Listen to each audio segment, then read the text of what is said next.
नमस्कार दोस्तों, मैं राकेश शर्मा आज के 11 मई के करंट जीके के सेशन के साथ शुरुआत करते हैं। आज पहली इवेंट के तरफ, भारत और चीन की सेनाओं के मध्य सिक्किम के नाकुला में विवाद।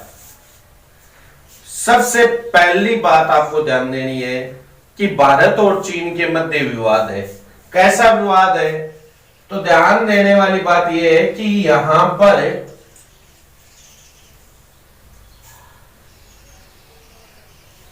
ये इस तरीके से यहां चाइना का बॉर्डर लगता है इंडिया के, और उन्होंने सिक्किम में एक जगह है। ये सबसे बड़ी बात ध्यान देना, पहले एक विवाद का स्थल था जिसका नाम था डोकलाम, जो भारत और भूटान और चीन के सीमा पर था, और ये जो है ये भी सिक्किम में। तो ये आपको ध्यान रखना है कि सेनाओं के मध्य विवाद कहां हुआ था, तो नाकुला में हुआ था। कहां हुआ था? नाकुला में हुआ था। जेलेपला व नाथुला दो दर्रे हैं जो सिक्किम में अवस्थित हैं, तो ये भी आपके लिए ध्यान रखने वाली बात है। आज एक और अखबार में एक न्यूज आई थी कि चीन ने माउंट एवरेस्ट पर अपने अधिकार बताया, जबकि वो कहां है? नेपाल में है। परंतु वो किसका हिस्सा मानते हैं? स्वायत्त तिब्बत का हिस्सा मानते हैं, और तिब्बत पर किसका अधिकार है? चीन का अधिकार है। जिसको हम क्या है, नेपाल में क्या कहते हैं? सागरमाथा कहते हैं। रेमडेसिवियर ये दवा का नाम है। देखो, ये एक रिसर्च में काम आने वाली दवा है। इसके उपयोग को जापान ने मंजूरी दे दी है विशेष परिस्थितियों में। इससे पहले अमेरिका ने इसको मंजूरी दी थी। तो ये क्वेश्चन आ सकता है कि रेमडेसिवियर का संबंध किससे? तो एक रिसर्च दवा है जो कोरोना के अंदर काम में आती है। आयुष कवच एक्ट आयुर्वेदिक दवाओं का एक ऐसा मतलब आप सिस्टम तैयार किया गया है जिसके अंतर्गत इस कोरोना के प्रभाव को कम किया जा सकता है, और ये आयुर्वेदिक जो भी प्रयास है उनको यूपी सरकार ने आयुष कवच ऐप में शामिल किया है।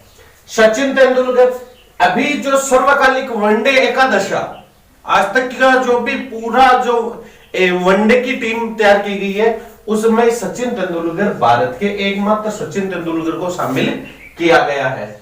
सिद्धार्थ वरदराजन को 2020 का फ्रीडम ऑफ स्पीच अवार्ड मिला है। क्या मिला है? फ्रीडम ऑफ स्पीच अवार्ड मिला है। बफेट्स इंडिया बिलियनियर्स 2020 में मुकेश अंबानी क्या है?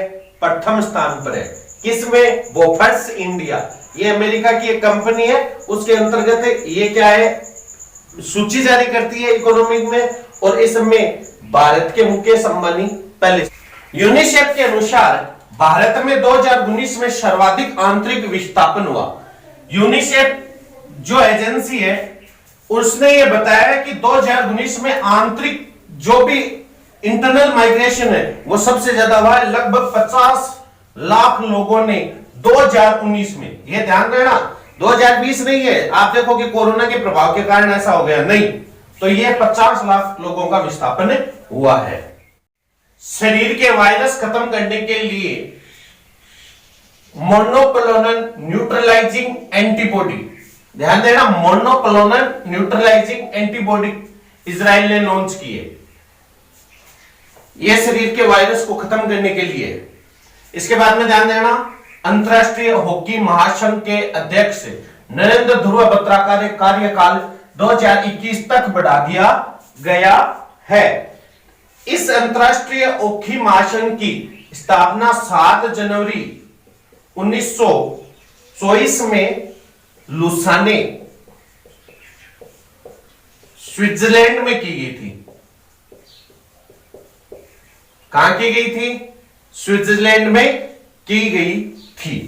आगे ध्यान देना, इसके अध्यक्ष कौन है? नरेंद्र ध्रुव बत्रा। ये क्वेश्चन कई बार पूछा है कि इसका मुख्यालय कहां होता है। क्रिकेट के बहुत ज्यादा बार पूछा जाता है, फुटबॉल का बहुत बार पूछा जाता है, हॉकी का भी पूछा जा सकता है, ठीक है ना, नेशनल गेम में। कल का आपका क्वेश्चन था कि मानवाधिकार दिवस कब मनाया जाता है, तो इसका सही उत्तर है 10 दिसंबर। इसको क्यों मनाया जाता है? तो मानव के अधिकारों को समर्थन मिले, अंतरराष्ट्रीय ताकत मिले, इसके लिए ये शुरू किया गया है। पहली बार 10 दिसंबर 1948 को यूएनओ में मानव अधिकारों के लिए एक बिल पास हुआ। इस उपलक्ष्य में ये 10 दिसंबर को मनाया जाता है। मैं सुरेंद्र कुलरिया, रोयल बन्ना, बनवारी बाचिया, संदीप राहड़, विजेंद्र, संतोष नेहरा और सुनील खरींटा को हार्दिक शुभकामना देता हूं कि उन्होंने सही उत्तर बताया। आप लगातार उत्तर दोगे तो इससे प्रोत्साहन मिलेगा, लगातार ये संख्या बढ़ रही है। तो ये आपके लिए आज का आपका क्वेश्चन ये है, WHO के मुख्य या अध्यक्ष कौन है?